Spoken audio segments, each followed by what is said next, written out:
Welcome! Are you curious about the inner child and how to actually connect with this part of ourselves and begin to heal? Make sure to watch till the end of this video to hear how to practice my exercise to connect with your inner child.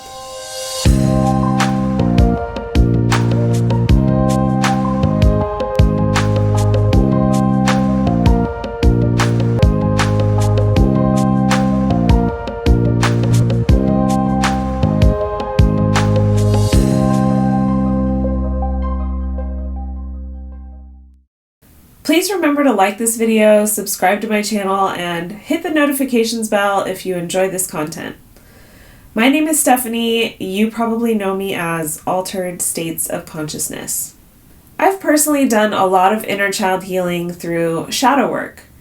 It's an integral part of my shadow work course, which I'll link in the description, as well as my new shadow work guidance program that I'm still developing. I want to share an exercise with you that has really helped me reconnect with my inner child so you can begin your healing journey. So let's get right into our topic, your inner child. Everyone's childhood is different, and we have all been influenced by what has happened in our childhood and our environment. Our caretakers and the significant people around us shape our view of the outside world and ourselves. Every memory and experience is stored in your subconscious mind.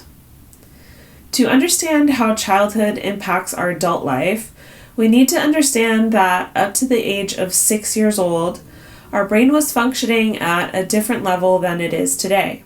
Children's minds operate at the theta brainwave frequency, which is a very receptive, almost hypnotic brainwave state. And therefore, we are extremely affected by our experiences from this period. As a child, decisions are made at a subconscious level about how we should be and what we should do in order to be accepted and to survive in our community. You may have heard me talk about this in previous videos or my shadow work course. Our later experiences begin to reinforce these beliefs, and we form our own idea for how life should be. We carry these immature views of the world into adulthood, where they continue to run our lives more than 90% of the time. That's why we should re-examine our past to see where our inherited programming might be flawed or skewed to our current goals and desires. If we fail to do so, we never fully understand how our past is influencing our present. We can't alter our programming by only using conscious effort. We have to reconnect to this very real part of us to heal on a subconscious level. This programming was learned in order to survive. It's challenging to let go of. You may not realize it, but those of us who haven't taken the time to purposely heal this part of our psyche are actively seeking out attention and support for our inner child. Most people try to mute their inner child's calling with constant busyness, workaholism, overspending, or even drugs and alcohol, and other ways to avoid the deeper pain beneath the surface. Once we develop a relationship with our inner child, we can begin to fulfill the needs that weren't met in childhood and begin to fulfill our own emotional needs. So how do we start? We have to understand that we begin to be influenced by our environment while we are still in our mother's womb.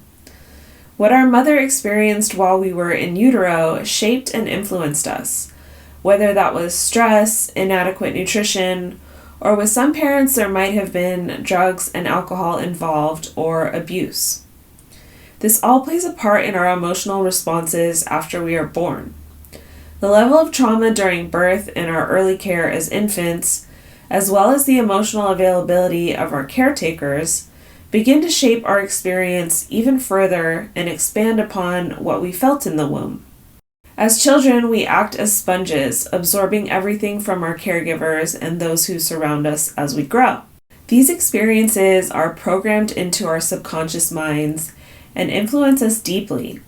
This creates our perception of the world and deeply influences us. Signs that your inner child is wounded.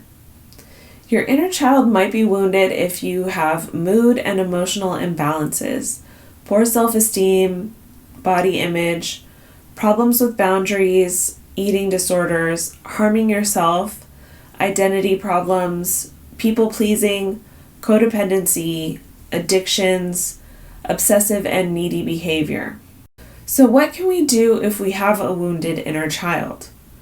We have to learn to care for our inner child now that we have the emotional intelligence, resources, and availability to do so. You are the only person who you can genuinely count on to take on this endeavor because you are the only person who will never leave your side.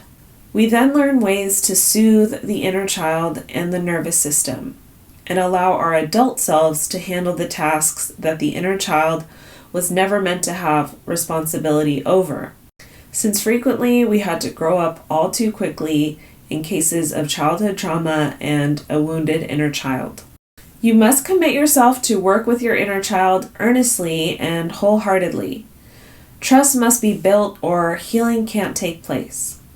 Let's go over a couple ways to connect with your inner child. Try to find a photograph of yourself as a small child and take time to connect with this photo and remember who you were as a child. Have compassion for the innocence you once had. For most of us, it's easier to feel compassion for other people than it is for ourselves. The photo should help you reconnect to your childlike presence. Continue to do this over the next few weeks or even months. Find other photos and continue this practice of connecting with your inner child. I now have another exercise that will help you connect with your inner child. This is one of my favorites. Take a few minutes to meditate, or upon first awakening, or after a relaxing shower or bath. I want you to close your eyes and try to think about the things you enjoyed most when you were a child.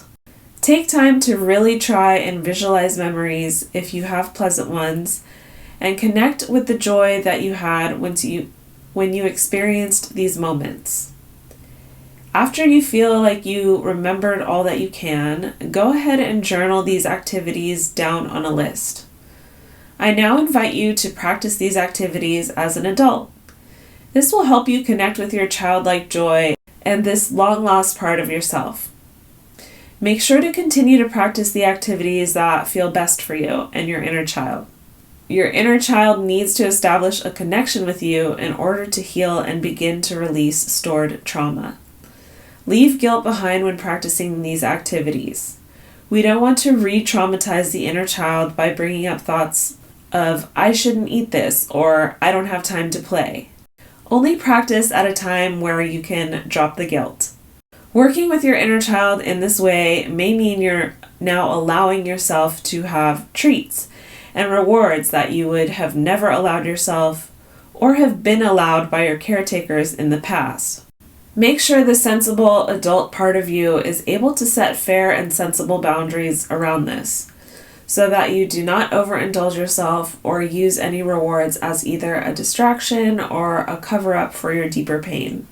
Thanks so much for watching. Make sure to hit that like button if you enjoyed this video, subscribe to my channel, and hit the notifications bell to be notified when I post new videos.